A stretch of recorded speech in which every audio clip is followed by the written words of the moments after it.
gentlemen, respected chief guests, Dr. R.K. Singh, retired Commissioner, Art and Culture, Government of Manipur, respected guest of honor, Khetri Jugindro, Director, Manipur Ensemble, President Padma Shri Guru S. Thanil Singh, retired Director, JNMDA, and my dear friends, you all are welcome to Yumna Bhuvneshwar Singh's Tanchap, a fusion music which is based on Manipuri Natas and Kirtana. To proceed our today's function, I would like to request our respected chief guest,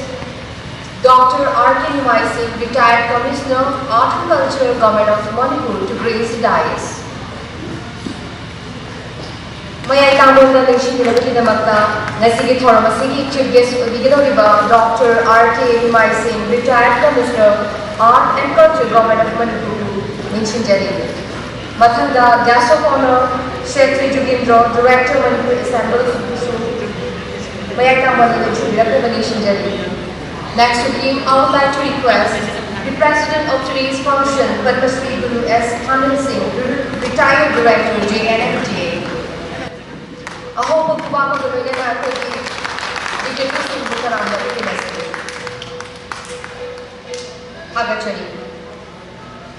Now I have the honor to request the organizing committee to present a badge and a Lenyan fee to the dignitaries present on the dais.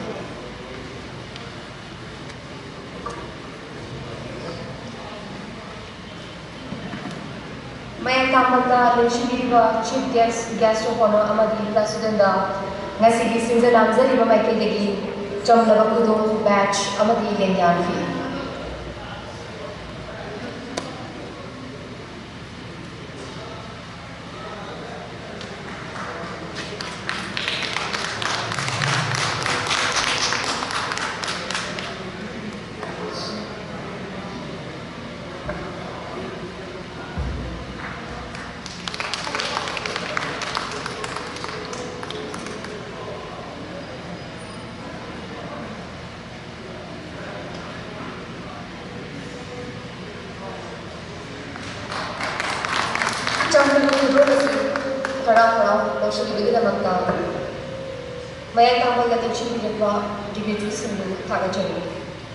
Now, ladies and gentlemen, before we proceed to our today's formal function, let me tell you about the director. He is Sri Yumna Bhuvneshwar Singh, son of Y. Shyam Sundar Singh and Bino Kumari Devi. He is from Langmaidong, Mamang Laikai, but presently he is residing at Singjamai Mokham, Lambi, Imphal, his district. He is the awardee of Ustad Bismillah Khan Yuva Purushkar Sangeet Natak Academy in New Delhi and Young Talent Artist awardee of NEZCC Ministry of Culture, Government of India. In 2013, UNESCO recognized Manipuri Sankirtana as an intangible cultural heritage of India. For this achievement in the history of Manipuri Sankirtana, Sri Yumna Bhuvneshwar Singh made his remarkable contribution in Maitepur.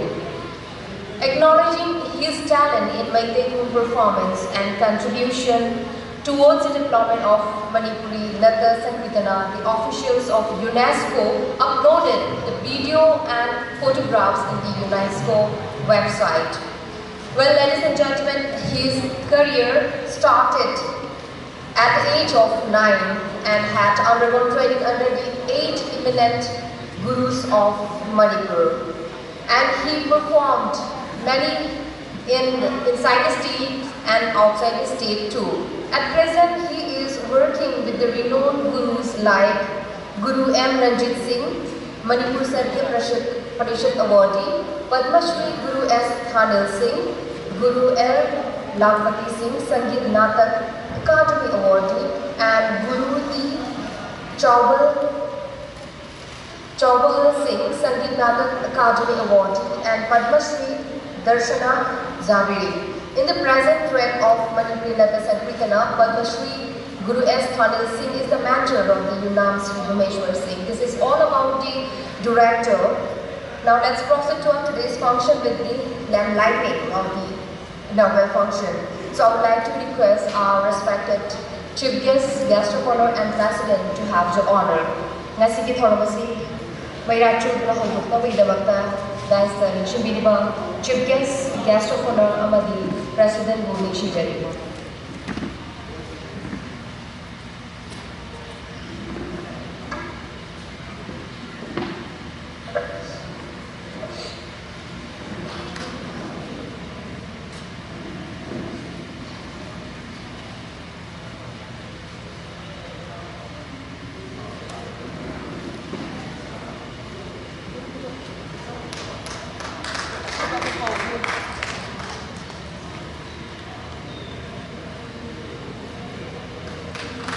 May already kubab umubam tunzay.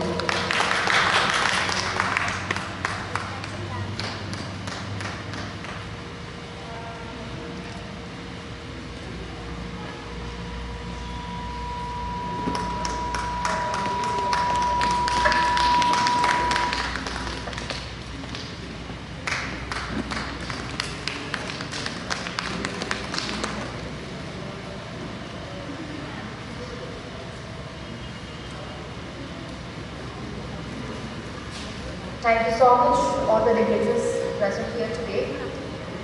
Now, ladies and gentlemen, before we witness our today's program, let me tell you about Tanchap. Tanchap is a Tala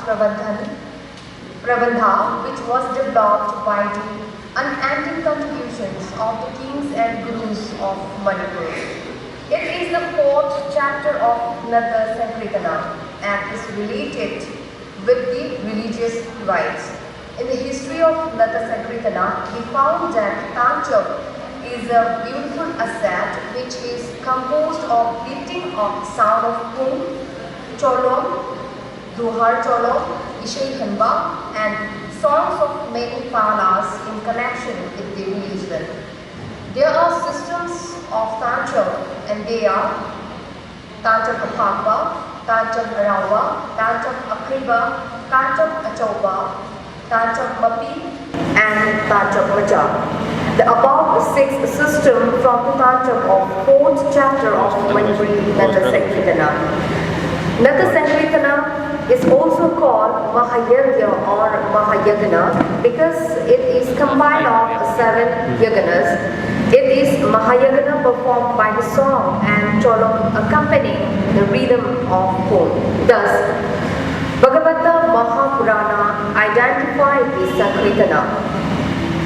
In Sankirtana, Ragahava, Rahavatava, Men, Tanchap, Menku,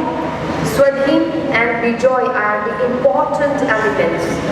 Tanchap is the fourth chapter of Nata Sankirtana and is also called Aditya Durva in Natya Shastra. In a nutshell, this program is presented with an effort to develop and innovate the Vedic Tal system of Manipur and India to the younger generation in the sense of modern music and fusion music format. So let's test it today how it is. Now I have the honor to call Yumna Umeshwar Singh for the keynote address, for the welcome and keynote address.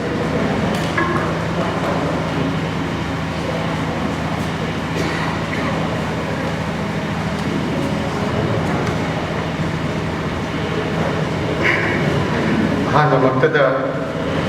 I Guru mentioned another Guru Guru Jaraga, Radha Krishna, Jagan Machanjay. Matanda Nasigi, Tanchap Haidana, Minister of Culture and sponsor of Vivana Putok Jagadoliba, fusion music the best of Tanchap Sigi, Aina Hajaru with the Haravya Vivana Mamandasu, ID. Dayan Tarita, Aina Tokjabano,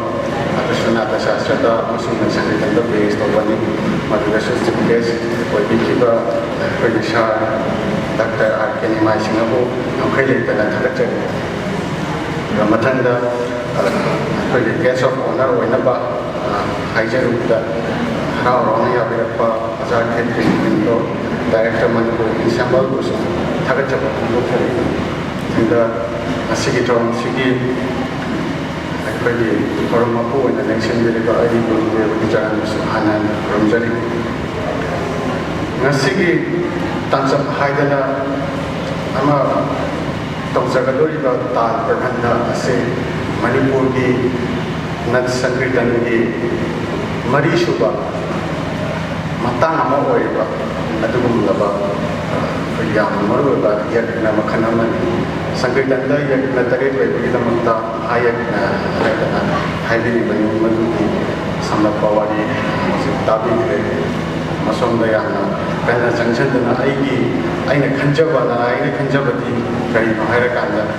ꯑꯩꯈꯣꯏꯒꯤ ꯍꯧꯖꯤꯛ ꯁꯪꯀ꯭ꯔꯤꯇꯟ ꯇꯧꯖꯔꯤꯕꯁꯦ ritual ꯑꯣꯏꯕ ꯃꯔꯝ ꯑꯣꯏꯕꯅ ꯉꯁꯤꯒꯤ ꯅꯍꯥꯁꯤꯡꯅ ꯌꯪ ꯖꯦꯅꯦꯔꯦꯁꯟꯁꯤꯡꯅ ꯃꯁꯤꯒꯤ ꯀꯗꯥꯏꯗ ꯐꯖꯔꯤꯕꯅꯣ ꯀꯗꯥꯏꯗ ꯐꯖꯗ꯭ꯔꯤꯕꯅꯣ ꯃꯁꯤꯒꯤ ꯃꯒꯨꯟꯅ ꯀꯔꯤꯅꯣ ꯍꯥꯏꯕꯁꯦ ꯈꯪꯉꯛꯇꯕ ꯃꯣꯗꯔꯟ ꯃ꯭ꯌꯨꯖꯤꯛꯇ ꯑꯣꯔ ꯑꯇꯣꯞꯄ ꯑꯩꯈꯣꯏꯒꯤ ꯑꯇꯣꯞꯄ ꯑꯥꯔꯠ ꯐꯣꯝꯁꯤꯡꯗ ꯏꯟꯇꯔꯦꯁ ꯇꯧꯕ ꯍꯥꯏꯇꯥꯔꯦ ꯑꯗꯨ ꯃꯁꯤ ꯑꯩꯈꯣꯏꯅ ꯃꯁꯤꯒꯤ ꯑꯩꯈꯣꯏꯒꯤ ꯁꯪꯒ꯭ꯔꯦꯟ ꯇꯧꯕ ꯃꯤꯒꯤ ꯃꯁꯤꯡꯁꯨ ꯋꯥꯠꯂꯛꯄ ꯉꯁꯥꯏꯒꯤ ꯖꯣꯕ ꯐꯦꯁꯤꯂꯤꯇꯤꯅꯤ ꯈꯪꯗꯦ ꯑꯃ ꯈꯪꯗꯦ ꯂꯩꯔꯤꯕ ꯃꯌꯥꯝꯁꯦ ꯑꯗꯣ ꯑꯩꯅ ꯑꯦꯇꯦꯝ ꯇꯧꯒꯦꯅ ꯍꯣꯠꯅꯖꯕꯗꯤ Tanchap hariba taal asay Manipuri maming tawagusong masigi taal haiba word Sanskrit ni ado masigi manunda layriba Tanchap ki structure haida taal ki structure se ngasidi layoi kre akoi ki rekta yamna matamuda kre haida kun ki ruhai ko haw ado akoi ki Ozana pusin dia dah, ini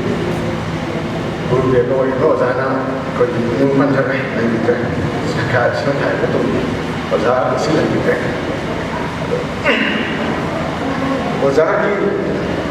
hangat apa research waktu, ini macam kita cakap kan, leram ni apa, hajar bahasa, kita hajar bahasa, apa, ada Aina Tanchap sida taas da Sanskritan ni taas da ngaururi yakna sida ngaururi adu ngasi gi miron sida di khang wai adu kamaina khangan ga da ge hai bi form sida ngasi gi generation young generation sing sida pa meba modern music sida tauraga di moi da ki tamoi sanga ka hai bi ai gi concept ama da sumbe ai gi approach to ne ai na thamjan ni adu mai to da Tông nó bố này rồi, nó mang lên tới ta tôi phải sang khai cũng chẳng yang vừa cái nung ta cái audience cái ticket cái lâu của mình là cái hai ta anh muốn được yang nó trong bộ luôn yang vui thì anh muốn xin đi bởi vì ở đây là guide tôi bây giờ là minister of culture mà khác là phải sang khai support tôi bây giờ là xin đi bởi production gì tông cũng là một cái tháp bên này tông ra đây anh là xin anh ở đây cái bàn tông ra bên này Vedic taal system ꯑꯩꯈꯣꯏꯒꯤ ꯃꯅꯤꯄꯨꯔꯗ ꯇꯨꯡꯗꯨꯅ ꯂꯩ ꯚꯥꯔꯠꯕꯔꯁꯗ ꯉꯁꯤ ꯚꯦꯗꯤꯛ ꯇꯥꯜ system ꯁꯤꯖꯤꯟꯅꯕ ꯈꯪꯅ ꯁꯤꯖꯤꯟꯅꯕ ꯌꯥꯝ ꯂꯩꯇ꯭ꯔꯦ ꯍꯥꯏꯁꯤ ꯑꯣꯖꯥꯅ ꯇꯥꯛꯄꯤꯔꯝꯃꯤ ꯂꯩꯈꯤꯗ꯭ꯔꯕ ꯑꯣꯖꯥ ꯑꯗꯨꯕꯨ ꯉꯁꯤ ꯃꯅꯤꯄꯨꯔꯗ ꯇꯨꯡꯗꯨꯅ ꯂꯩꯔꯤꯕ ꯚꯦꯗꯤꯛ ꯇꯥꯜꯒꯤ ꯁꯤꯁꯇꯦꯝ ꯌꯛꯅꯒꯤ ꯑꯦꯚ꯭ꯔꯤꯊꯤꯡ ꯃꯌꯥꯝ ꯑꯃ ꯑꯩꯈꯣꯏꯒꯤꯗ ꯇꯨꯡꯗꯅ ꯑꯩꯈꯣꯏꯒꯤ ꯅꯥꯠꯀ ꯂꯣꯏꯅꯗꯅ ꯁꯦꯝꯒꯠꯇꯅ ꯅꯤꯡꯊꯧꯁꯤꯡꯅ ꯒꯨꯔꯨꯁꯤꯡꯅ ꯑꯩꯈꯣꯏꯒꯤ ꯑꯀꯟꯕ ꯀꯟꯇ꯭ꯔꯤꯕ꯭ꯌꯨꯁꯟ ꯃꯌꯥꯝ ꯑꯃ ꯇꯧꯗꯅ ꯃꯈꯣꯏꯅ ꯁꯦꯝꯕꯤꯔꯝꯂꯕ ꯇꯥꯟꯆꯞꯁꯦ Sanskritan se taal mayam composition mayam se khangak par ni tau bungam dri asibok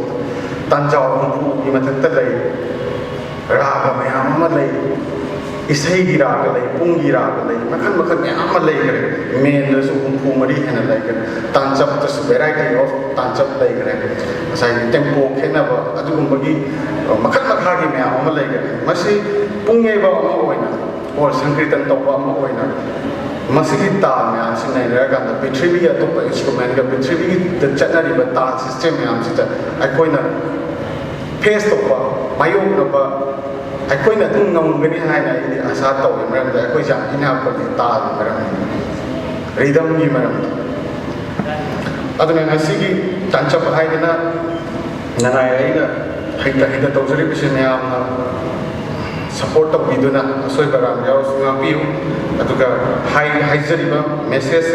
aina youth sing da maro aina youth sing da aina bijani Tanchap ki phil kamai tawi nuai Tanchap khanga kanda khangna yere kanda khangna taw kanda kya nuai haibudu ni aina ngasi thamjani se atang swaida Ministry of Culture Government of India bu aina namkhali dana thagachari ngasi tawjagadu university financial support pibi dana tawbong amnaba ꯑꯩꯈꯣꯏꯒꯤ ꯁꯍꯖꯣꯛ ꯑꯃ ꯄꯤꯕꯤꯔꯤꯕꯁꯦ ꯌꯥꯝꯅ ꯅꯨꯡꯉꯥꯏ ꯋꯥꯐꯝ ꯈꯔꯁꯤ ꯊꯝꯖꯔꯒ ꯃꯇꯥꯡ ꯁ꯭ꯋꯥꯏꯗ ꯂꯣꯏꯁꯤꯟꯖꯔꯤ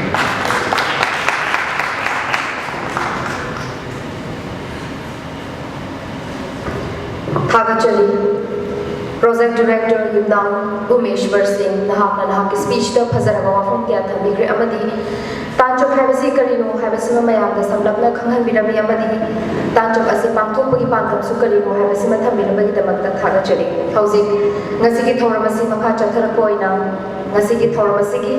guest of honor oibiriba Sri Khetri Jubindro Director Manipur Assemble bu wahi kharaga thaminabagi damakta nishinjari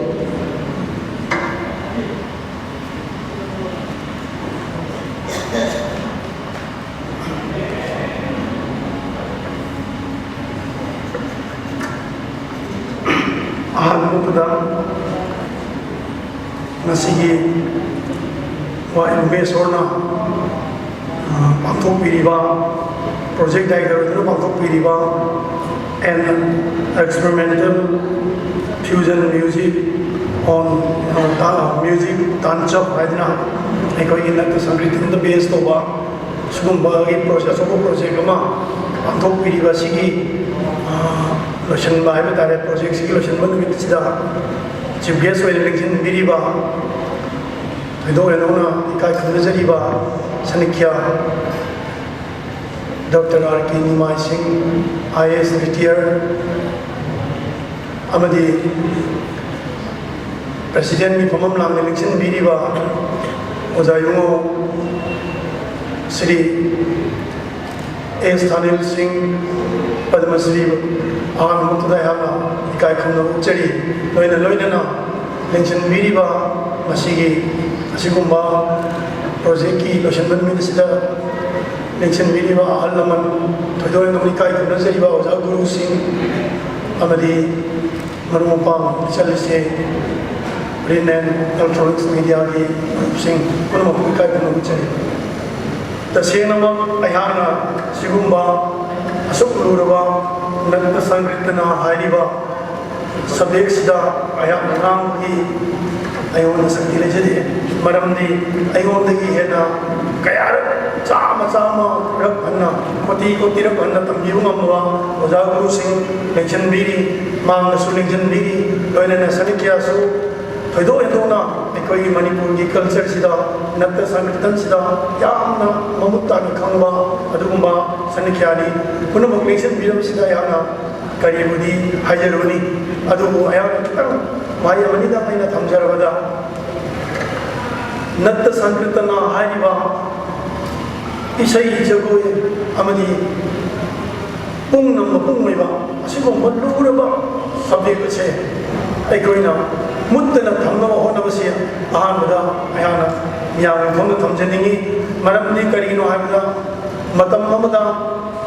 Equidi. Yamna Launa Leramba Sumba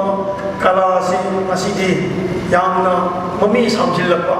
Haimadi Sigumba Culture Art Home Sigo Tawinga Misi Masing Sum Hantarpa Haimadi Nasai Masing Niagalam Musuyai Adu Ecoina Uzabada Nasai Tasema seriously Havatare Yamna Hajaba Mamuttawa Yamna Kuppa Magi Pom Sing Sinaduna Tausi Nasidi Yamna Tangsilapa Ayamana Nasagi Mapan Honga Utanaboina Honarapa Nungi Oiva Sindu Sumla Torapagi Satam Purapa Sangiton Sina Masini Guina Yamna Wazari Aduna Nasigi Sangiton the Sumbiva Inkaliba Isilina Singh, Naro Singh, Nasagi, Ahalaman Singh, Oza Guru Singh, ꯊꯝꯕꯤꯔꯝꯕ ꯌꯥꯝꯅ ꯐꯖꯕ ꯅꯨꯡꯒꯤ ꯑꯣꯏꯕ ꯐꯖꯕꯗꯨ ꯑꯃꯨꯛ ꯅꯧꯍꯧꯅ hanya yang hanjani maram di kari noda madu ki phajabadu yauro kanda sangiton ki value je amun to sui hana hengal lagani aduna asigumba art form asigu matam khudingda thamiduna yaw section na thamiduna hena phajaba saktam mama ngasidi prithivida khangnarba aduba nat sangitoni asigumba nat sangitan hai art form asigu yamna section na mama ngai de leramba adugumna masi so lenin bu yapa mado aidi miyam khon thamjani tasena miyam ne khongi de banga pini samritan ki sakam se mama ngai de ki hausi yamna aikoi gi modernize to khai da yamna ano bu ke no da sangsel lapodona orak se aikoi gi laibam tivini thamjani adu masi di bhume sorna khona biduna asigumba art form asibu mahan dana bahaduna masi project tawduna ano naro singo ano ba kam khalakli singo masi gi lejari ba koi phajari ba yamna ning tamna ning kan ithivida naitom tana lei ba asibu art form asibu yokhana ba hola bile se yamna thagani ngai ni adu atopa madana asai gi ai koi minister of culture na moina haiba malai aikoi experts sina isa gi state ta pi grama matamda isa gi state ta thabak to wiriba art and culture gi field da lebiriba mayam na to wiriba do experts sina su yenbiu makhoina tawriba thabak kadai bawo hena tawbi yai amadi tawriba ge aduga tawriba sindu hena mateng pangnaba experts sina pung jambi hoina aikoi da achoba haibisu lei aduna nasi Bhume Sorna Ministry of Culture Government of India ki sendam makhada pangthoi ipse ai di tasena mo yam noi je maram di kari noi bada sumaina project ma yam na ning tamna miya mang thokuna asoba function mo ina sambut biduna masi thambi bse ai di thamoi pinje maram modana masi gi project si matangda atopa project ma mo adum apply tawbiraga adu Ministry of Culture ki dharga muslai any person any organization na makoina project to matamda project to loi da mu apply to budum yai moina hai se adum apply to matamda nasai gi mathang gi report to dem tha ba yai aduna ngasi ama sathabi re musi ama mu adum thajan biraga nasai gi March ki 31st ko gi khoi tha ba ya gi khudong sa su lei ri aduna April last week natra May 1st ta mu masigi ministry ki meeting si la kado ni bani matam da ayana ayaki maike degi amadi ina ozabu su haike ozasu masigi president election biriba ozasu minister of culture ki expert bi bani madda ayak tanatna ozaga loinena aikoina ngamba mate haibidi maikoina pibagi amount si 5 lakhs for the any individual natraga organization ki sanction grant se moina pibida financial assistance other lagma bhobisa aikoina lagma ho pibi abagi hak se aikoi da pi aduna shugumba production phajaba so yam aduna pop to bokambu sida piu aina moina so sokoi instruction la yunina mathangi project apply to biro tamda aikoina angam bar level da aikoi bu ningsin biraga matam da ayat table ta tarasu ozagi table ta tarasu natra to table lam ta tarasu ai gi project is de tare na aikoi da sak tak biraga madu aikoi na pangbe abu mate pangdana maximum grant release to na ba ko hona sage mate pangjage adu hayaraga masigi ai gi bai gara si matam sida tension jari mi apana sumji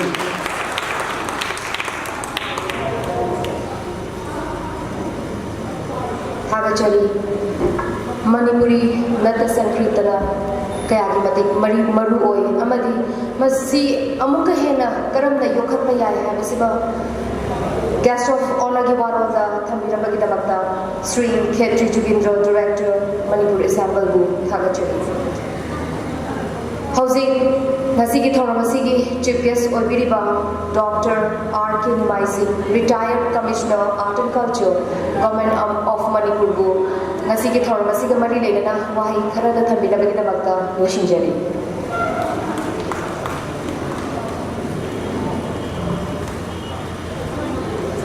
Yunam Umesona, Ministry of Culture, the Central Makata, Uthopa, Tanchap Haiba, Taksanama, beginning Mangi, formal function as a site of Viriba, Zatane, Anaki Padar Guru, Director, JNP, Kiasa Pono, Election Viriba, Secretary Jubidro, Manipur Ensemble, Director. Mark Militan Viriba, Manipuri, Council, also written in Manamada, regular Kurgi above my arm. The Agibor of Farm, Kunamahama, the Arna, Kurumzeri. But I'm kind among the dance college, the solo music, Amazon, dance festival of the Mada, Umesola, by the Hamji. With the PCA, Mazada, I got to go no idea, you know, the normally Tava, Miti, Pungi Pulon, Mokons in a Taba, Masibana, Vaitabamana, Yeva, another topic of Miti, Pungi, flexibility, and lady, a explore the what when you have to do later in a The Mana Hadak Putori I some Yingzabana, Peggy, Manipuri, culture, station of a Taye Kadaha, Yam Hazana Derunde. The architecture the way Yam Hazana Derunde, Muti Saba the way Yam Kana Hazana Sarate. Other performing art, Jagoy is saying the way. Mayam begin Sukatati. I am about culture the way he in the life. The physics, Mayamla some Pakane, we had the culture, the boy, the Saigi, Masis, Mangsel, the Kani, Mangsele, Safuyam, the song of Piri, Western Gay, I Karangan cover the E with the Soina Hizabari, and quite nuances they appreciate the way, and the physics like a modern gay, the nuances that they beat the Japani, with the big way. Upon the Punga. Maybe Tantanga the very part of Paladivan was at the say the yaw at the physic. When that second the head is saying at the beginning of performance and the ritual performance day. So long is a way to take my own Yawi. The physic like an old Western tradition, the ladies is so. He says a second way is happening. Masini was we the hand I'm gonna bomb it. The second ladies in that when codified what the own crowd is singing. So in a singing batang the lack of the hydra codified the one. Whereas the key like contemporary music, there are going to be new music that they talking about the way up. Adubu, I just can was it Nahara Pamani contemporary music, that secretary performance singer? I took them the Lambda Plati, Kara, take up President Oragan, and Nahara Pamba, Matam Vasana Bahayatari. A quick ritual performance by the square yard, yeah, Hobotegi, Naga Hobotegi and Roy Hovoda. Nobody was a kind of square yard. Stays the Hobogan, why not be the birthday experiment of that? We don't like idea, and I have a considerable lark. Kariginoida Ohumba have seen the trigger way, suffered Pasil Lakti. When a suffered by is a Hana Lermati, in a Pamlaka, in a Pazaba, in a Waiva, but the home to put up Potavani. The moment so that the Wiba Potapa, I see. We don't have to think anything. And the Sigumba, when they have the doing the high number of Mamadi, the Palamadi, Manipur, the Nate, Marki, the Nate, sitting in Kudimotan, the Kalas of a proceeding to ꯑꯗꯨꯒꯤ ꯃꯇꯨꯡꯗꯗꯤ ꯅꯤꯡꯊꯧꯅ ꯀꯂꯥ ꯈꯔ ꯄꯥꯝꯕꯗꯤ ꯀꯂꯥꯁꯤ ꯍꯦꯟꯅ ꯆꯥꯎꯈꯠꯂꯤ ꯅꯤꯡꯊꯧꯗ support ꯇꯧꯕ ꯀꯂꯥꯗ ꯍꯦꯟꯅ ꯆꯥꯎꯈꯠꯂꯤ ꯑꯥꯔꯠ ꯐꯣꯔꯝꯁꯦ ꯑꯗꯨꯕꯨ ꯗꯦꯃꯣꯀ꯭ꯔꯦꯇꯤꯛ ꯑꯣꯏꯕ ꯁꯔꯀꯥꯔ ꯂꯥꯛꯄꯗꯒꯤꯗꯤ ꯑꯩꯈꯣꯏꯒꯤ ꯁꯦꯟꯊꯪꯁꯤ ꯌꯥꯝ ꯊꯤꯅ ꯋꯥꯠꯂꯛꯄ ꯑꯗꯨꯅ ꯑꯩꯈꯣꯏꯒꯤ ꯀꯂꯥꯁꯤꯡꯁꯦ ꯑꯌꯥꯝꯕ ꯑꯩꯈꯣꯏꯒꯤ ꯇꯨꯡ ꯍꯟꯕ ꯍꯥꯏꯕ ꯇꯥꯔꯦ ꯐꯣꯜꯇꯔ ꯇꯧꯕꯁꯤ ꯃꯅꯤꯄꯨꯔꯗ ꯅꯠꯇꯦ ꯑꯇꯩ ꯃꯐꯝꯗꯁꯨ ꯂꯣꯏꯅ ꯊꯣꯛꯏ ꯑꯗꯨ ꯆꯍꯤ ꯈꯔꯁꯤꯗꯩꯁꯤꯗ ꯑꯩꯈꯣꯏꯒꯤ ꯀꯜꯆꯔꯒꯤ ꯄꯤꯔꯤꯕ ꯐꯟꯗꯤꯡꯁꯤ ꯈꯔ ꯍꯦꯟꯒꯠꯂꯛꯏ ꯑꯃꯨꯛ ꯍꯦꯟꯒꯠꯂꯨꯔꯦ ꯑꯃꯨꯛ ꯍꯟꯊꯔꯨꯔꯦ ꯍꯧꯖꯤꯛ ꯈꯔ ꯑꯃꯨꯛ ꯍꯦꯟꯒꯠꯂꯛꯏ ꯍꯥꯏꯗꯤ ꯁꯦꯟꯁꯤ ꯌꯥꯎꯗ꯭ꯔꯒꯗꯤ ꯄ꯭ꯔꯣꯐꯦꯁꯔꯅ ꯍꯥꯏꯔꯤꯁꯤ ꯌꯥꯝ ꯆꯨꯝꯕꯅꯤ ꯑꯩꯒꯤ ꯂꯅꯥꯏ ꯑꯣꯏꯅ ꯇꯧꯕ ꯀꯥꯟꯗꯗꯤ ꯁꯦꯟ ꯄꯨꯊꯣꯛꯄ ꯉꯝꯗꯦ ꯑꯗꯨꯕꯨ ꯀꯅꯥꯒꯨꯝꯕ ꯑꯃꯅ ꯁꯦꯟꯒꯤ ꯗꯥꯏꯇ ꯂꯧꯕꯤꯔꯒꯗꯤ ꯑꯩꯒꯤ ꯀ꯭ꯔꯤꯌꯦꯇꯤꯞ ꯑꯣꯏꯕ ꯑꯥꯔꯇꯤꯁꯇ ꯃꯥꯅ ꯈꯟꯖꯕ ꯃꯥꯅ ꯇꯧꯅꯤꯡꯕ ꯃꯑꯣꯡꯗ ꯇꯧꯕ ꯉꯝꯃꯤ ꯃꯗꯨꯒꯤꯗꯃꯛꯇ ꯑꯩꯈꯣꯏꯒꯤ ꯃꯤꯅꯤꯁꯇ꯭ꯔꯤ ꯑꯣꯐ ꯀꯜꯆꯔꯁꯤ ꯑꯩꯈꯣꯏꯅ ꯍꯦꯟꯅ ꯊꯥꯒꯠꯆꯅꯤꯡꯉꯤ ꯃꯥꯒꯤ ꯐ꯭ꯌꯨꯖꯟꯁꯤ ꯍꯧꯖꯤꯛ ꯌꯥꯝ ꯀꯟꯅ ꯆꯠꯅꯕ ꯃꯇꯝꯁꯤ ꯐ꯭ꯌꯨꯖꯟꯁꯤ ꯗꯤꯐ꯭ꯔꯦꯟ ꯑꯦꯁꯄꯦꯛꯇ ꯑꯩꯈꯣꯏꯒꯤ ꯃꯅꯤꯄꯨꯔꯗ ꯅꯠꯇꯦ ꯄ꯭ꯔꯤꯊꯤꯕꯤꯗ ꯂꯩꯔꯤꯕ ꯃꯌꯥꯝꯁꯤ ꯐ꯭ꯌꯨꯖꯟꯒꯤ ꯃ꯭ꯌꯨꯖꯤꯛꯁꯤ ꯑꯩꯈꯣꯏꯒꯤ ꯑꯐ꯭ꯔꯤꯀꯥꯒꯤ ꯖꯥꯖꯒꯤ ꯑꯗꯒꯤ ꯀꯦꯔꯤꯕꯤꯌꯟꯒꯤ ꯖꯥꯖꯗꯒꯤ ꯍꯧꯖꯤꯛ ꯄ꯭ꯔꯤꯊꯤꯕꯤ ꯁꯤꯟ ꯊꯨꯡꯅꯕꯒꯤ ꯖꯥꯖꯁꯤ ꯆꯠꯂꯤꯕꯅꯤ ꯑꯁꯨꯃꯥꯏꯅ ꯇꯧꯗꯅ ꯑꯩꯈꯣꯏꯒꯤꯁꯤꯁꯨ ꯇꯞ ꯂꯥꯎꯅ ꯑꯃꯨꯛ ꯄꯥꯟꯕ ꯃꯇꯝꯗ ꯇꯞ ꯂꯥꯎꯅ ꯃꯌꯥꯝꯅ ꯄ꯭ꯔꯤꯊꯤꯕꯤꯗ ꯆꯠꯀꯗꯕ ꯑꯩꯈꯣꯏꯒꯤ ꯀꯣꯔꯤꯌꯥꯒꯤ ꯀꯦ ꯄꯣꯞ ꯍꯥꯏꯗꯅ ꯀꯣꯔꯤꯌꯥꯒꯤ ꯄꯣꯄꯨꯂꯔ ꯃ꯭ꯌꯨꯖꯤꯛ ꯑꯃ ꯂꯩ ꯃꯁꯤ ꯌꯥꯝ ꯀꯃꯟ ꯑꯣꯏ ꯑꯩꯈꯣꯏ ꯃꯅꯤꯄꯨꯔꯗꯁꯨ ꯌꯥꯝ ꯄꯥꯝꯅꯕꯅꯤ ꯑꯗ ꯁꯥꯏꯒꯤ ꯒꯪꯅꯝ ꯁ꯭ꯇꯥꯏꯜ ꯁꯒꯣꯜꯊꯣꯡꯒꯤ ꯏꯁꯩ ꯑꯃ ꯃꯥꯅ ꯌꯨꯇ꯭ꯌꯨꯕꯇ ꯊꯥꯒꯠꯂꯦ ꯃꯁꯤ ꯅꯨꯃꯤꯠ 5-6ꯗ ꯃꯑꯣꯡ 10,000,000ꯒꯤ ꯃꯊꯛꯇ ꯌꯦꯡꯉꯦꯕ ꯃꯥꯒꯤ ꯑꯩꯈꯣꯏꯒꯤ ꯐꯥꯎꯕꯁꯦ ꯍꯦꯛꯇ ꯄꯪꯂꯥꯎꯅ ꯐꯥꯎꯕ ꯑꯗꯨ ꯃꯗꯨꯒꯤ ꯍꯧꯖꯤꯛ ꯄ꯭ꯔꯤꯊꯤꯕꯤ ꯃꯌꯥꯝꯗ ꯈꯪꯍꯟꯅꯕꯒꯤ ꯈꯨꯗꯣꯡꯆꯥꯕꯒꯤ ꯄꯥꯝꯕꯩ ꯇꯦꯛꯅꯣꯂꯣꯖꯤ ꯂꯩꯔꯦ ꯑꯗ ꯑꯩꯈꯣꯏꯒꯤꯁꯤꯁꯨ ꯑꯃꯨꯛꯈꯛꯇꯪ ꯄ꯭ꯔꯤꯊꯤꯕꯤꯒꯤ ꯃꯐꯝ ꯃꯌꯥꯝꯗ ꯃꯥꯒꯤ ꯃꯇꯝꯗ ꯂꯥꯛꯄ ꯃꯇꯝꯗ ꯆꯠꯈꯤꯕ ꯃꯇꯝꯗ ꯑꯩꯈꯣꯏꯒꯤ ꯃꯅꯤꯄꯨꯔꯒꯤ ꯁꯦꯀ꯭ꯔꯦꯇꯔꯤ ꯍꯥꯏꯕꯁꯤ ꯃꯌꯥꯝ ꯃꯤꯄꯨꯝ ꯈꯨꯗꯤꯡꯃꯛꯅ ꯈꯪꯅꯒꯗꯕ ꯍꯧꯖꯤꯛ ꯑꯩꯈꯣꯏꯒꯤ ꯑꯩꯗꯤ ꯀꯣꯔꯤꯌꯥꯒꯤ ꯀꯜꯆꯔꯒꯤ ꯃꯥꯔꯀꯦꯇꯤꯡꯁꯤ ꯑꯩꯅ ꯌꯥꯝ ꯀꯟꯅ ꯁ꯭ꯇꯗꯤ ꯇꯧꯖꯕꯅꯤ ꯀꯣꯔꯤꯌꯥꯗ ꯃꯥꯒꯤ ꯀꯜꯆꯔꯁꯤ ꯀꯃꯥꯏꯅ ꯇꯧꯔꯒ ꯆꯥꯎꯈꯠꯅꯕ ꯍꯣꯠꯅꯩ ꯀꯃꯥꯏꯅ ꯇꯧꯔꯒ ꯑꯇꯣꯞꯄ ꯂꯝꯗ ꯁꯟꯗꯣꯛꯅꯕ ꯍꯣꯠꯅꯩ ꯑꯁꯤ ꯃꯁꯤ ꯑꯩꯈꯣꯏꯅ ꯇꯝꯕꯗ ꯑꯩꯈꯣꯏꯗ ꯌꯥꯝꯅ ꯀꯥꯟꯅꯒꯗꯕ ꯄꯣꯠ ꯑꯃꯅꯤ ꯍꯥꯏꯅ ꯑꯩꯅ ꯃꯁꯤ ꯁꯨꯝ ꯁ꯭ꯇꯗꯤ ꯇꯧꯖꯕꯅꯤ ꯑꯩꯈꯣꯏꯒꯤ ꯚꯨꯕꯅꯦꯁ꯭ꯋꯔꯅ ꯍꯣꯠꯅꯔꯤꯕꯁꯤ ꯃꯄꯣꯂꯣꯏꯕꯨ ꯑꯣꯏꯁꯅꯨ ꯃꯌꯥꯝ ꯁꯤꯒꯤ ꯐꯪꯁꯟ ꯂꯣꯏꯔꯒ ꯃꯌꯥꯝꯅ ꯃꯤꯠꯌꯦꯡ ꯇꯥꯕ ꯃꯇꯝꯗ ꯄꯦꯟꯕꯤꯒꯅꯤ ꯍꯥꯏꯅ ꯑꯩ ꯊꯥꯖꯖꯩ ꯑꯗꯨꯒ ꯃꯥꯗꯧꯅ ꯑꯅꯧꯕ ꯊꯣꯛꯂꯛꯏꯕ ꯅꯍꯥꯁꯤꯡꯁꯤꯗꯩꯁꯤꯗ ꯑꯩꯈꯣꯏꯒꯤ ꯃꯇꯦꯡ ꯄꯥꯡꯕꯤꯕ ꯑꯗꯩ ꯄꯨꯛꯅꯤꯡ ꯊꯧꯒꯠꯄꯤꯕ ꯍꯥꯏꯗꯤ ꯆꯤꯡꯊꯕꯤꯕ ꯅꯠꯇꯕ ꯑꯩꯈꯣꯏ ꯃꯅꯤꯄꯨꯔꯒꯤꯁꯤ ꯑꯩꯈꯣꯏ ꯒ꯭ꯔꯦꯞ ꯃꯦꯟꯇꯦꯂꯤꯇꯤꯅ ꯑꯃ ꯐꯥꯎꯒꯦ ꯇꯧꯕꯗ ꯃꯌꯥꯝꯁꯤꯡꯅ ꯆꯤꯡꯊꯕ ꯑꯗꯨꯒ ꯑꯁꯥꯃꯤ ꯑꯍꯣꯝꯌꯥꯒꯤꯗꯅ ꯃꯤ ꯑꯃ ꯐꯥꯎꯒꯦ ꯇꯧꯕꯗ ꯃꯌꯥꯝꯁꯤꯅ ꯂꯦꯡꯖꯨꯝꯗ ꯊꯥꯡꯒꯠꯂꯒ ꯑꯩꯈꯣꯏꯒꯤ ꯐꯥꯎꯍꯟꯕ ꯃꯗꯨꯒꯤ ꯃꯇꯝꯁꯦ ꯑꯩꯈꯣꯏ ꯑꯣꯏꯔꯦ ꯑꯩꯈꯣꯏꯅ ꯃꯤ ꯑꯃ ꯐꯥꯎꯒꯦ ꯇꯧꯕꯗ ꯑꯩꯈꯣꯏꯒꯤ ꯆꯤꯡꯅꯕꯒꯤ ꯋꯥꯈꯜꯂꯣꯟꯁꯦ ꯊꯥꯗꯣꯛꯅꯔꯁꯤ ꯑꯗꯨ ꯑꯣꯏꯔꯀꯥꯟꯗꯗ ꯑꯩꯈꯣꯏꯒꯤ ꯃꯅꯤꯄꯨꯔꯒꯤ ꯑꯥꯔꯠ ꯑꯦꯟ ꯀꯜꯆꯔꯒꯤ ꯀꯔꯤꯒꯤ ꯂꯩꯔꯤꯕ ꯁꯥꯟꯅꯕꯒꯤ ꯈꯣꯠꯅꯕꯁꯤꯗ ꯑꯩꯈꯣꯏ ꯃꯥꯡꯖꯤꯜ ꯊꯥꯕ ꯉꯝꯒꯅꯤ ꯑꯗꯨ ꯋꯥꯍꯩꯁꯦ ꯊꯝꯖꯔꯒ ꯅꯨꯃꯤꯠ ꯃꯌꯥꯝꯕꯨ ꯑꯃꯨꯛꯀ ꯍꯟꯅ ꯌꯥꯝꯅ ꯈꯨꯔꯨꯝꯖꯔꯒ ꯑꯩ ꯁ꯭ꯋꯥꯏꯗ ꯁꯨꯝ ꯇꯦꯟꯖꯖꯒꯦ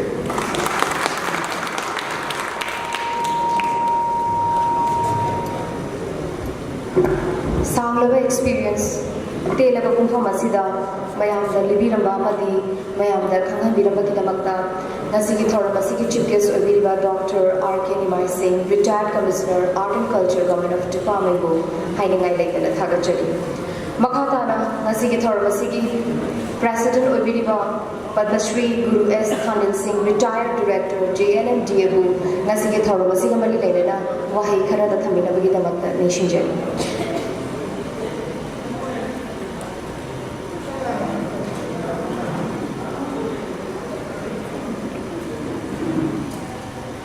하루부터 즐거운 그런들이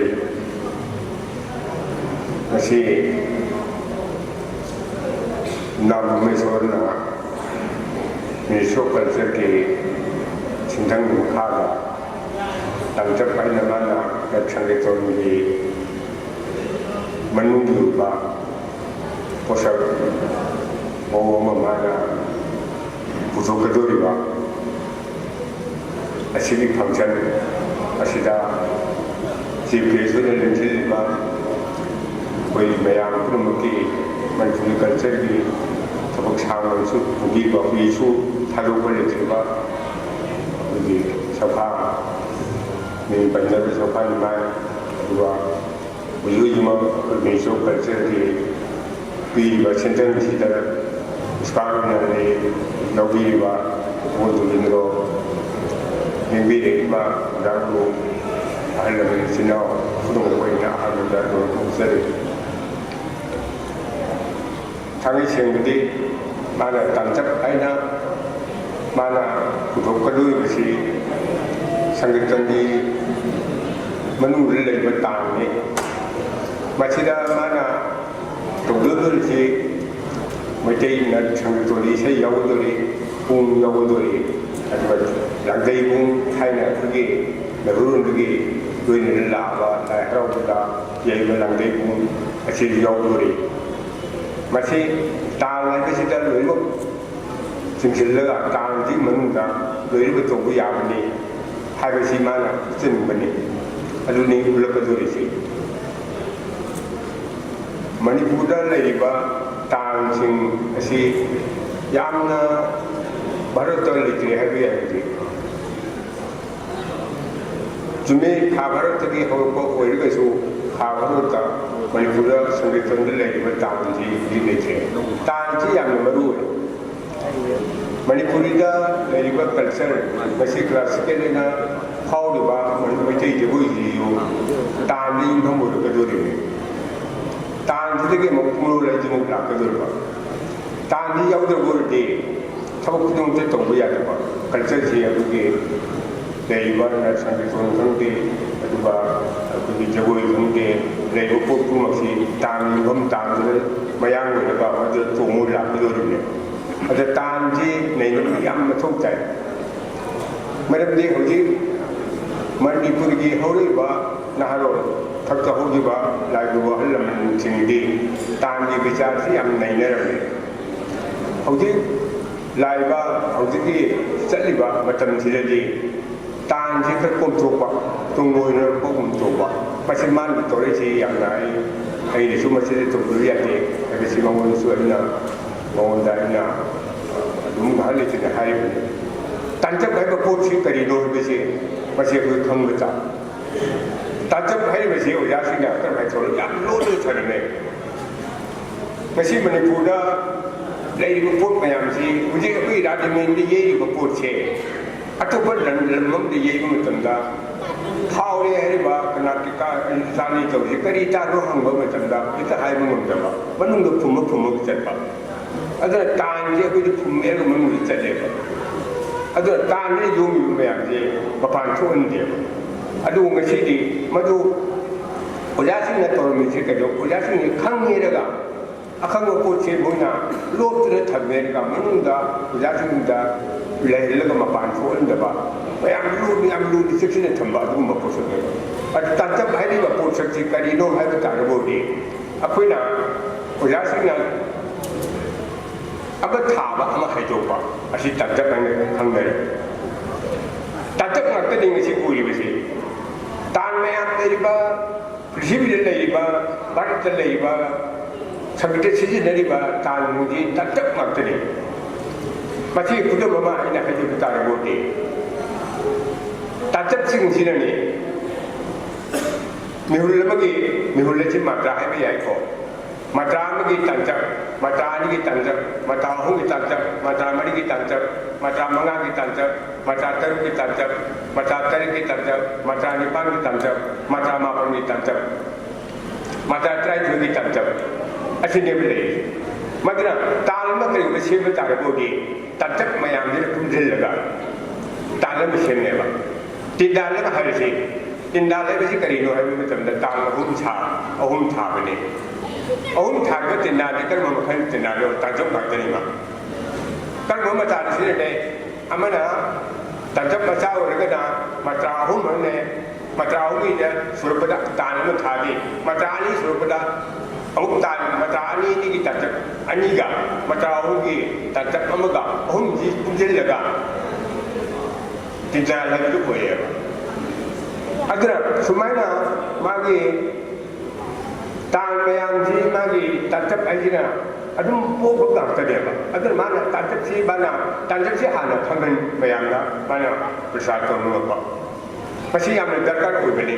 ada tan gi system jira yamna khamen ning ba haiba tare mana haidina mayam da ai takui wanate mana tabjari ba khare do mana konni ba khare do hore mana harun sing ra mana khamen ning dana mana masi mana kufur pane aduna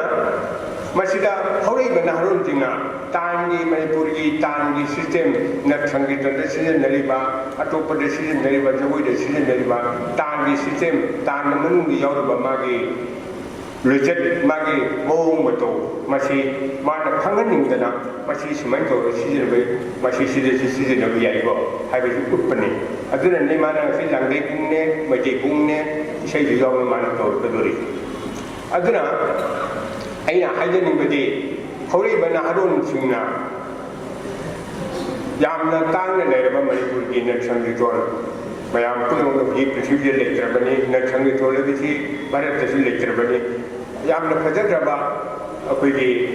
yamna sorga mari leinaba asumba sangi toni masak sida aruba talamna yumham werega mayam da kunda laiba masi akoi mangdaraba masi hona bai si tangai phidabani chumi ko lebe sidi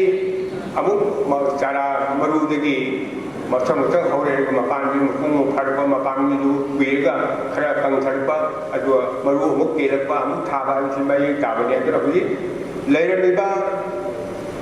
haurakagi bahisan da si bahisan ni batamnagi mani na changton di puthor padagi akoi yang launa akoi char chandra gi matam hok yang laung puthor puthor la ku mai phangdana sangitan di gobin nagida bayang yang to ya madagi amuk chai chai ga la ro ko betung sida adu bo phongjel la lakina manipuri gi na sangitan sida akoi adu bo bathel hai bitare matam dugi akoi kumhi yengba akoi gi nungai na ba wakhalol mu da hapsilakana lai bi chongbu hun mu chongba masi ma hapsilakana bu penare yengnare adura madugi lai bi chongbu hunba maduda bhabu ki penna bu hungi dana sambiton ni nung ni yorba tani system manungi bha press payam ji khara tungwer torpa adula kodagi hogiti hunbu chongbu se ma khara nem khare aduna na thangiton di maru bu hundana anu bu yore bi chongdana hajaba mapan mi pharan ba ma ki wakhalo la ba loine na ma na to bi se yamna ma si thagan ngai ni aduna ina tasena hajin bi hau akoi gi na thangiton jabu yamna yokhachi hajanji leirami ba bolsida ko anu wa hatin dana masida ko ne henna prithvi de sandok na ba bata henna yinging na ba ko ne si ado topa atai de lam de letraba huji manipur de le ba bale sida yengo akoina chumi akoina tangi bisrutan aduga brahmatan kokilo birotan adagi ko leiri ba tan mayam leiri tan yang ko kumpu mari mga hele leiri masi leiri ba se thangi sina oja guru sina tame masi gi horpham di akoi gi kha kharun ne yam ba hore akoi gi hai akoi leiba culture si khabaru ta ki tan ya yam hore ye adu hor tare ke thu ai bi khabaru ta akoi na masi gi program ji kari mu tam utba matam da akoi na masi gi manipuri ne sangipon da ki kari su uchaba matam da bayam alaman leiba bagi dongi power bar si mayam di mamang adu haje sumi akoi gi somne horbani horopo rebe so haiba khabaru da tamil nadu da adu gi akoi madras da adu kerala da haiba tan jingji leitre hai lo bitai madam ji buji madu abta artist ki madu da ulakte ba tan ga si bisu tan da ko ye ni lo brahma tan si ye ni adu da si sakani hai be si ko abta ulakte ba adana li ulaktam ne ma si aina leitre hai lo bitai kari bul lei ba tar ko di buji ma si benu to wi brahma tan da ko no wi sumaina na sangi do de si je dari sabta tan da sumai si je dari hai be si ko na lu chat ba matam la ꯃꯁꯤ ꯊꯥꯡꯉꯩꯁꯦꯡꯅ ꯆꯍꯤ ꯑꯃꯅꯤꯒꯤ ꯃꯃꯥꯡꯗ ꯆꯍꯤ ꯈꯨꯗꯤꯡꯒꯤ ꯑꯩꯈꯣꯏ ꯆꯠꯂꯦ ꯍꯥꯏꯕ ꯌꯥꯏ ꯊꯥ ꯚꯥꯔꯣꯠꯁꯤꯗ ꯑꯋꯥꯡ ꯚꯥꯔꯣꯠꯇ ꯑꯩꯈꯣꯏꯒꯤ ꯏꯁꯀꯤꯞ ꯃꯩꯇꯩꯒꯤ ꯃꯥꯒꯤ ꯂꯝꯖꯤꯡ ꯃꯈꯥꯗ ꯑꯩꯈꯣꯏꯅ ꯎꯠꯇꯨꯅ ꯔꯥꯖꯀꯤ ꯗꯔꯁꯟꯗꯨ ꯄꯨꯔ ꯎꯠꯄ ꯃꯇꯝꯗ ꯃꯌꯥꯝ ꯑꯍꯜ ꯂꯃꯟ ꯁꯥꯇ꯭ꯔꯁꯤꯡ ꯌꯦꯡꯍꯜꯂꯤ ꯚꯥꯕꯣꯛ ꯃꯌꯥꯝ ꯑꯍꯜ ꯂꯃꯟ ꯑꯥꯔꯇꯤꯁꯁꯤꯡ ꯀꯧꯔꯒ ꯃꯣꯏ ꯌꯦꯡꯍꯟꯕ ꯃꯇꯝꯗ ꯃꯁꯤ ꯑꯩꯈꯣꯏꯅ ꯍꯥꯏꯔꯤꯕ ꯃꯣꯏꯅ ꯍꯧꯖꯤꯛ ꯆꯨꯝꯃꯤ ꯍꯥꯏꯌꯦꯕ ꯑꯗꯨꯅ ꯍꯧꯖꯤꯛ ꯊꯥꯡꯉꯩꯁꯦꯡꯅ ꯑꯁꯨꯃꯥꯏꯅ ꯚꯥꯔꯠꯇ ꯍꯧꯔꯛꯈꯤꯕ ꯄꯣꯠ ꯑꯃ ꯃꯅꯤꯄꯨꯔꯗ ꯇꯨꯡꯗꯨꯅ ꯂꯩꯔꯤ ꯍꯧꯖꯤꯛ ꯃꯥꯡꯗ꯭ꯔꯤꯕꯗꯤ ꯃꯥꯡꯗ꯭ꯔꯤꯉꯩ ꯃꯔꯛꯁꯤꯗ ꯑꯩꯈꯣꯏꯅ ꯄꯣꯠ ꯃꯌꯥꯝꯁꯤ ꯑꯩꯈꯣꯏꯅ ꯅꯧꯍꯧꯅ ꯃꯁꯤ ꯔꯤꯖꯥꯔꯚ ꯇꯧꯗꯨꯅ ꯊꯝꯗꯨꯅ ꯍꯧꯔꯤꯕ ꯅꯍꯥꯔꯣꯟ ꯑꯥꯔꯇꯤꯁꯁꯤꯡꯁꯤꯅ ꯃꯁꯤ ꯈꯪꯅ ꯃꯄꯥꯟ ꯊꯣꯛꯈꯤꯕ ꯇꯥꯔꯒꯗꯤ ꯃꯄꯥꯟꯒꯤ ꯃꯤꯁꯤꯡꯒ ꯋꯥ ꯉꯥꯡꯅꯕ ꯃꯇꯝ ꯑꯩꯈꯣꯏꯅ ꯎꯠꯄ ꯃꯇꯝꯗ ꯑꯩꯈꯣꯏꯅ ꯃꯁꯤ ꯌꯥꯝ ꯐꯖꯅ ꯗꯤꯒ꯭ꯂꯥꯔ ꯑꯣꯏꯅ ꯎꯠꯄ ꯉꯝꯒꯅꯤ ꯅꯠꯇ꯭ꯔꯕꯗꯤ ꯑꯩꯈꯣꯏ ꯃꯅꯤꯄꯨꯔꯤ ꯋꯥꯠꯂꯤꯕꯁꯤ ꯀꯔꯤꯅꯣꯗ ꯏꯁꯥꯅ ꯎꯠꯆꯔꯤꯕꯁꯦ ꯏꯁꯥꯅ ꯐ꯭ꯂꯣ ꯇꯧꯕ ꯍꯥꯏꯗꯣꯛꯄ ꯉꯝꯖꯗꯕ ꯃꯁꯤꯗꯅꯦꯕ ꯑꯗꯨꯅ ꯍꯧꯖꯤꯛ ꯔꯥꯒ ꯑꯃ ꯍꯧꯕ ꯇꯥꯔꯒꯗꯤ ꯔꯥꯒ ꯇꯧꯕ ꯑꯩꯈꯣꯏꯅ ꯌꯩꯔꯤꯕꯁꯤꯗ ꯃꯁꯤ ꯇꯥꯟꯅ ꯌꯨꯝꯐꯝꯅꯦ ꯇꯥꯟ ꯉꯥꯛꯇꯅ ꯌꯨꯝꯐꯝ ꯑꯣꯏꯔꯒ ꯑꯩꯈꯣꯏꯅ ꯌꯩꯔꯤꯕꯅꯦꯕ ꯃꯗꯨ ꯍꯧꯖꯤꯛ ꯔꯥꯒꯁꯤ ꯃꯅꯨꯡꯗ ꯀꯔꯝꯕ ꯃꯈꯜꯒꯤ ꯇꯥꯟꯅꯣ ꯇꯥꯟꯁꯤꯗꯤ ꯃꯈꯜ ꯌꯥꯝ ꯑꯃ ꯈꯥꯏꯗꯣꯛꯑꯦ ꯃꯗꯨꯗꯤ ꯍꯌꯦꯡ ꯃꯁꯤ ꯅꯩꯅꯔꯒ ꯑꯣꯖꯥꯒꯤ ꯃꯅꯥꯛꯇ ꯆꯠꯂꯒ ꯇꯥꯟꯁꯤ ꯀꯔꯤ ꯃꯈꯜꯒꯤ ꯇꯥꯟꯅꯣ ꯍꯥꯏꯕ ꯃꯈꯜ ꯃꯌꯥꯝ ꯑꯃ ꯈꯥꯏꯗꯣꯔꯛꯈꯤ ꯃꯗꯨꯗꯤ ꯈꯔ ꯅꯩꯅꯕ ꯃꯊꯧ ꯇꯥꯏ ꯑꯗꯨꯅ ꯍꯧꯖꯤꯛ ꯃꯁꯤꯒ ꯁꯝꯅꯕ ꯑꯣꯖꯥꯁꯤꯡ ꯈꯔ ꯂꯩꯔꯤꯉꯩ ꯃꯇꯝꯁꯤꯗ ꯅꯍꯥꯔꯣꯟꯁꯤꯡꯅ ꯃꯁꯤ ꯊꯤꯖꯤꯜꯂꯛꯄꯤꯌꯨ ꯑꯗꯨꯒ ꯑꯩꯈꯣꯏꯅ ꯑꯣꯖꯥꯁꯤꯡꯗꯒꯤ ꯈꯪꯍꯧꯕ ꯑꯣꯖꯥꯁꯤꯡꯅ ꯇꯥꯛꯄꯤꯔꯝꯕ ꯑꯥꯏꯗꯤꯌꯥ ꯀꯌꯥꯁꯨ ꯑꯩꯈꯣꯏ ꯅꯍꯥꯔꯣꯟꯒ ꯋꯥꯔꯤ ꯁꯥꯟꯅꯁꯤ ꯑꯗꯨꯅ ꯑꯩꯈꯣꯏ ꯁꯣꯔꯥꯠ ꯈꯔꯗ ꯄꯩꯁꯥ ꯌꯥꯝ ꯐꯪꯉꯦ ꯍꯥꯏꯗꯅ ꯃꯗꯨꯅꯁꯨ ꯄꯦꯟꯊꯣꯛꯄꯤꯒꯅꯨ ꯑꯗꯨꯅ ꯑꯩꯈꯣꯏ ꯏꯁꯥꯅ ꯇꯧꯖꯔꯤꯕ ꯁꯕꯖꯦꯛ ꯏꯁꯥꯅ ꯇꯧꯔꯤꯕ ꯃꯁꯤꯗ ꯑꯩꯈꯣꯏꯅ ꯏꯁꯥꯅ ꯍꯣꯠꯅꯖꯒꯗꯕꯅꯤ ꯃꯅꯤꯄꯨꯔꯤꯗ ꯁꯪꯒꯤꯠꯇꯣ ꯀꯟꯒꯦ ꯍꯥꯏꯕ ꯇꯥꯔꯒꯗꯤ ꯃꯥꯅ ꯃꯟꯇ꯭ꯔꯤ ꯃꯅꯤꯄꯨꯔꯤꯗ ꯁꯪꯒꯤꯠ ꯀꯟꯕꯤꯔꯨ ꯌꯥꯔꯣꯏ ꯑꯩꯈꯣꯏꯅ ꯇꯧꯖꯔꯤꯕ ꯑꯩꯈꯣꯏꯅ ꯀꯟꯕ ꯇꯥꯔꯦ ꯑꯗꯨꯅ ꯃꯁꯤ ꯇꯧꯔꯤꯕ ꯁꯕꯖꯦꯛꯇꯨꯗ ꯑꯃꯅ ꯑꯃ ꯀꯩꯁꯨ ꯍꯦꯟꯕ ꯅꯠꯇꯦ ꯇꯧꯔꯤꯕ ꯁꯕꯖꯦꯛꯇꯨꯗ ꯃꯃꯨꯠ ꯇꯥꯅ ꯇꯧꯔꯤꯕ ꯄꯣꯠꯁꯤꯗ ꯑꯩꯈꯣই ꯌꯣꯛꯈꯠꯄ ꯍꯥꯏꯕꯁꯦ ꯃꯁꯤ ꯏꯁꯣꯔ ꯐꯪꯅꯕ ꯂꯝꯕꯤ ꯑꯃꯅꯤ ꯑꯗꯨꯅ ꯑꯩꯈꯣꯏꯅ ꯅꯠ ꯁꯪꯒꯤꯠꯇꯣꯟ ꯇꯧꯔꯤꯕ ꯑꯩꯈꯣꯏꯅ ꯐꯖꯕ ꯅꯠ ꯁꯪꯒꯤꯠꯇꯣꯟ ꯃꯅꯨꯡꯗ ꯂꯩꯔꯤꯕ ꯇꯥꯟꯁꯤꯗ ꯃꯥꯒꯤ ꯚꯛꯇꯤ ꯔꯁꯀꯤ ꯃꯥꯒꯤ ꯔꯁꯀꯤ ꯃꯥꯒꯤ ꯏꯁꯣꯔꯒ ꯖꯤꯕꯥꯠꯃꯥꯒ ꯃꯔꯤ ꯂꯩꯅꯕ ꯑꯁꯤꯅꯆꯤꯡꯕ ꯃꯥꯒꯤ ꯅꯠ ꯁꯪꯒꯤꯠꯇꯣꯟꯗ ꯂꯩꯔꯤꯕ ꯃꯥꯒꯤ ꯃꯆꯥꯛ ꯃꯌꯥꯝꯁꯤ ꯑꯩꯈꯣꯏꯅ ꯈꯪꯍꯟꯗꯅ ꯍꯧꯔꯛꯏꯕ ꯅꯍꯥꯔꯣꯟꯁꯤꯗ ꯈꯪꯍꯟꯗꯅ ꯁꯥꯇ꯭ꯔꯁꯤꯡꯗ ꯈꯪꯍꯟꯗꯅ ꯁꯨꯃꯥꯏꯅ ꯆꯠꯄ ꯇꯥꯔꯒꯗꯤ ꯃꯤꯑꯣꯏꯕ ꯑꯃꯗ ꯑꯩꯈꯣꯏꯒꯤ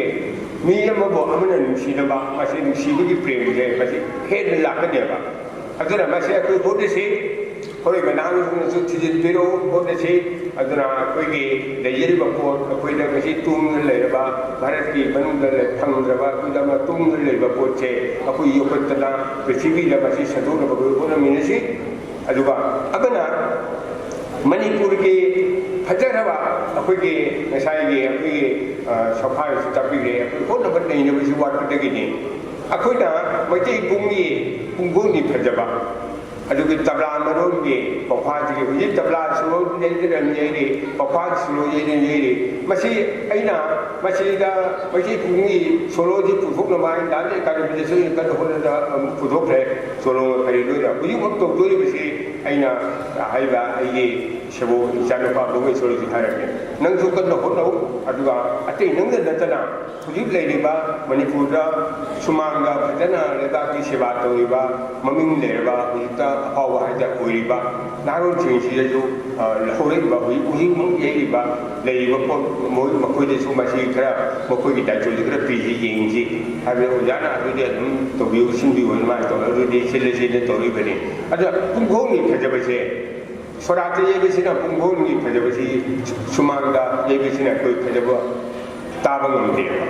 ꯃꯥꯒꯤ ꯃꯥꯟꯅꯕ ꯑꯗꯒꯤ ꯐꯖꯕ ꯚꯛꯇꯤ ꯑꯃꯗ ꯄ꯭ꯔꯦꯝꯗ ꯉꯥꯎꯈꯤꯗꯅ ꯃꯥꯒꯤ ꯁꯪꯒꯤꯇꯟꯁꯤꯗꯗꯤ ꯑꯩꯈꯣꯏꯒꯤ ꯀꯔꯤ ꯍꯥꯏꯅꯤ ꯑꯩꯈꯣꯏꯒꯤ ꯒꯧꯔꯥꯡꯒꯅ ꯚꯥꯞꯇ ꯉꯥꯎꯈꯤꯗꯅ ꯃꯥꯅ ꯑꯗꯨꯝ ꯉꯥꯎꯗꯅ ꯃꯥꯒꯤ ꯐꯖꯕ ꯑꯗꯨ ꯇꯣꯛꯈ꯭ꯔꯕꯅꯤ ꯃꯥꯒꯤ ꯄ꯭ꯔꯦꯝ ꯑꯃꯗ ꯉꯥꯎꯈꯤꯗꯅ ꯚꯛꯇꯤꯗꯁꯨ ꯉꯥꯎꯈꯤꯗꯅ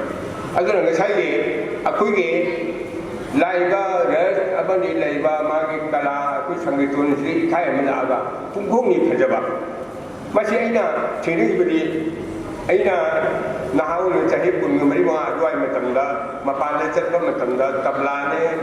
ꯑꯩꯈꯣꯏꯒꯤ ꯄꯧꯈꯥꯗꯨꯅꯦ ꯃꯩꯇꯩ ꯄꯨꯡꯅꯦ ꯑꯩꯈꯣꯏ ꯑꯍꯨꯝꯁꯤ ꯄꯔꯦꯡ ꯁꯥꯅ ꯁꯨꯝ ꯄ꯭ꯔꯣꯒ꯭ꯔꯥꯝ ꯇꯧꯔꯛꯏ ꯑꯗꯨꯒ ꯏꯍꯥꯟ ꯍꯥꯟꯅ ꯑꯩꯈꯣꯏꯅ ꯀꯩꯅꯣꯗ ꯇꯧꯔꯛꯏ ꯏꯔꯥꯟꯗ ꯇꯧꯔꯛꯏ ꯏꯔꯥꯟꯗꯒꯤ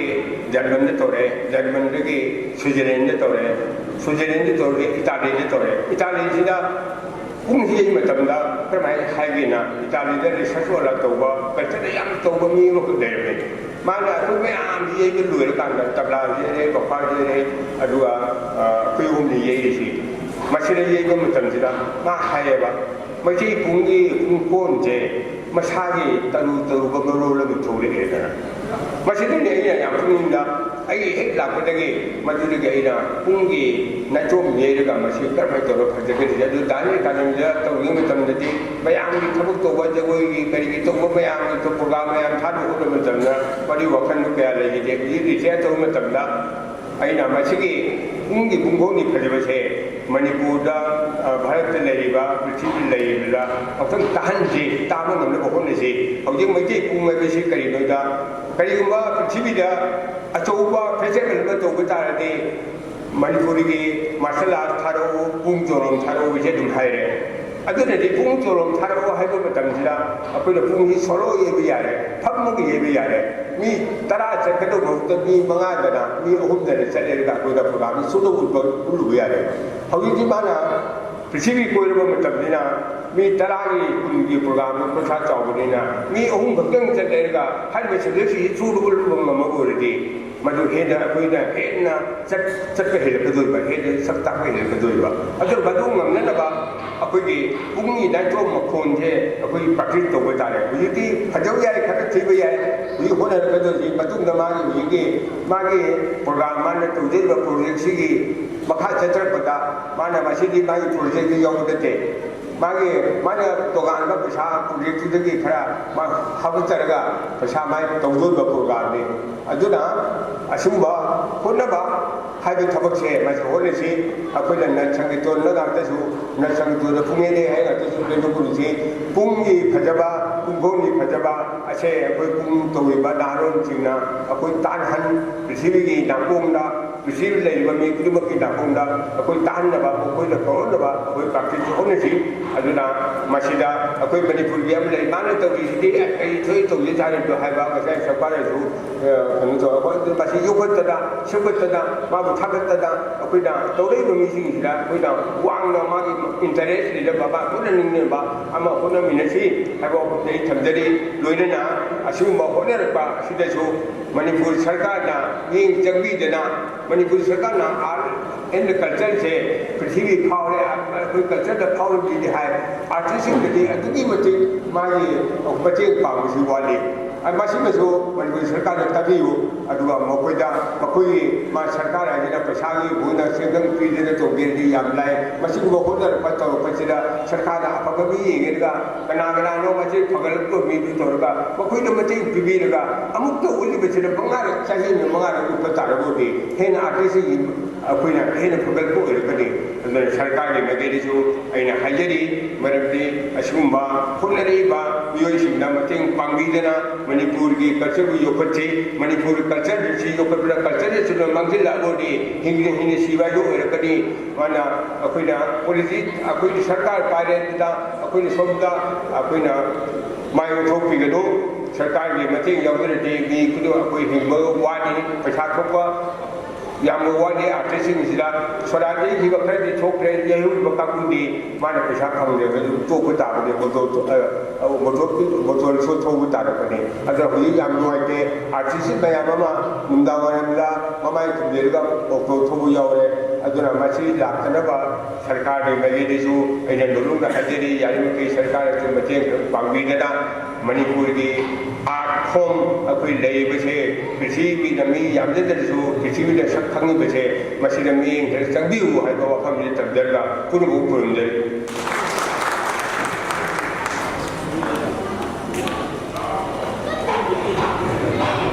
ꯊꯧꯔꯝ ꯑꯁꯤꯒ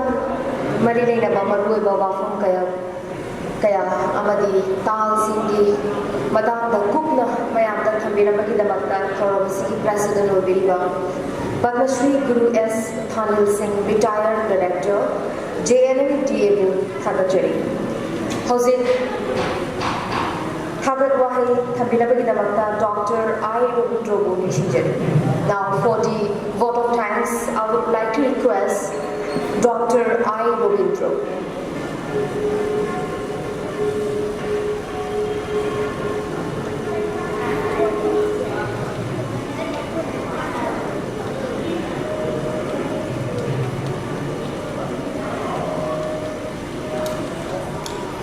ꯑꯍꯥꯟꯕꯃꯛꯇꯗ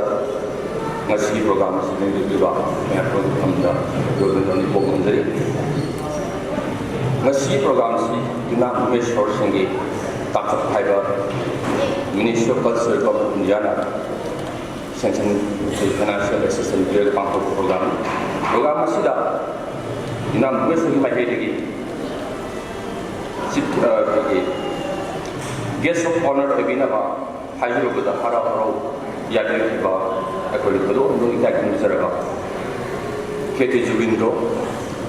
ꯗꯥꯏꯔꯦꯛꯇꯔ ꯃꯅꯤꯄꯨꯔ ꯑꯦꯟꯁꯦꯝꯕꯜꯕꯨ ꯍꯥꯏꯅꯤꯡꯉꯥꯏ ꯂꯩꯇꯅ ꯊꯥꯒꯠꯄ ꯐꯣꯡꯗꯣꯛꯆꯔꯤ ꯃꯊꯪꯗ ꯑꯩꯈꯣꯏꯒꯤ ꯍꯥꯏꯅꯤꯡꯉꯥꯏ ꯂꯩꯇꯅ ꯏꯀꯥꯏ ꯈꯨꯝꯅꯖꯔꯕ ꯆꯤꯐ ꯒꯦꯁ ꯑꯣꯏꯅꯕ ꯌꯨꯝꯅꯥꯝ ꯚꯨꯃꯦꯁ꯭ꯋꯔꯁꯤꯡꯅ ꯍꯥꯏꯖꯔꯨꯕꯗ ꯑꯁꯤꯟꯕ ꯀꯌꯥ ꯀꯥꯏꯊꯣꯛꯄꯤꯗꯨꯅ ꯉꯁꯤ ꯊꯧꯔꯝ ꯑꯁꯤꯒꯤ ꯆꯤꯐ ꯒꯦꯁ ꯑꯣꯏꯅ ꯂꯦꯡꯕꯤꯔꯛꯂꯤꯕ ꯑꯩꯈꯣꯏꯒꯤ respected Dr. R.P. Maishi, Retired Commissioner, Art and Culture, Governor of Manipur, Sinjalangir, Yunam Bhumesh, my Gedi, Hanging at the Telesur, Sarah, grateful to you. Duenana, Manipuri, Natasan, my Geta, Piramusita, Amadi, Mate Punda, Todo and Dunas in Tanga, Weba, Pungin to Simbakin to Lamu Vediba, Amadi. Hana Pradhan Guru Koina Amadi Director Koina Janen Theatre Toku Viramba Akoi Oja Padma Shri Guru S. Thanak Singhobu Sinjalangir Maikirigi Toimal Usari Amadi Pumanza Umerana Haina Jan Thakata Usari Luinana Ngasi program asi Mai Pak Pangkabuydamakta Pagi Mediagi Maikirigi Saw Asu Kutang Lingriba IST Impact Amadi Print Media is now Singasu Sinjalangiriba non Bhumesh Maikirigi Haringa Talasaba Mutri Amadi Nasi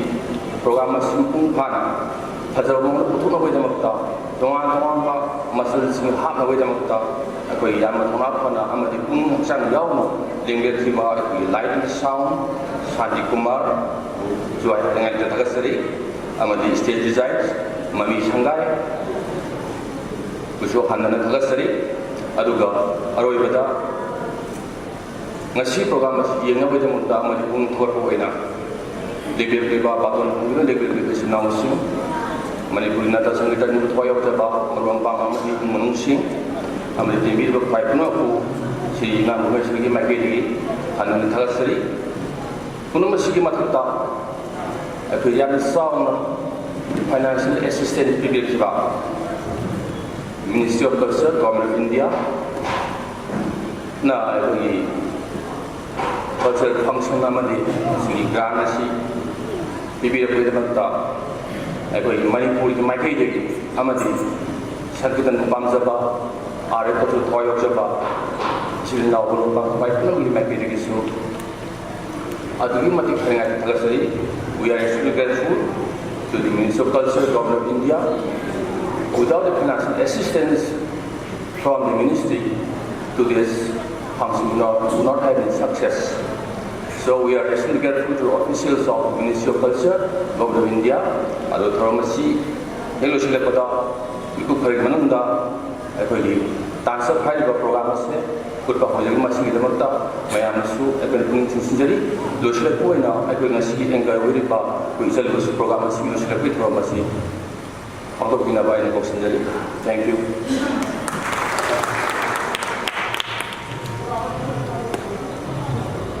Thagachari, Dr. I. Ravindro. Housing Matanasida, Yamna Tela break, Habidi Chaki break, Amatanozage, Chagi Thora, Sagle Nasiki Mamanda, Tobalozare, Sasi, Tapigani, Matunda, Tanchap performance, Amadi, Pum solo performance, Amuk Mayam, Vidin Taminasi, Thagachari.